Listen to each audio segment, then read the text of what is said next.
আমরা বর্তমানও এই রাজাকারের বাচ্চাদেরকে এবং রাজাকারের দোসরদেরকে আমাদের উপরে যেভাবে আমাদের বন্ধুদের উপরে হামলা হয়েছে গতকালকে রংপুরে, ওই প্রতিবাদে আজকে ঢাকা কলেজেও তারা হামলা করতে চেষ্টা করেছিল।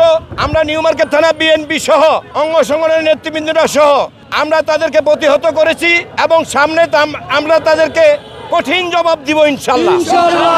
এবং আমাদের প্রিয় নেতা সাবেক রাষ্ট্রপতি জিয়াউর রহমান, স্বাধীনতার ঘোষক, তার সন্তান আমাদের প্রিয় নেত্রী বেগম খালেদা জিয়া, সাবেক 3 বারের প্রধানমন্ত্রী, তার সন্তান আমাদের প্রিয় নেতা বাংলার গণমানুষের নেতা বাংলার রাখাল রাজা জনাব তারেক রহমানের বিরুদ্ধে এই জামাত শিবির এই মুনাফেকেরা কটূক্তি করতেছে।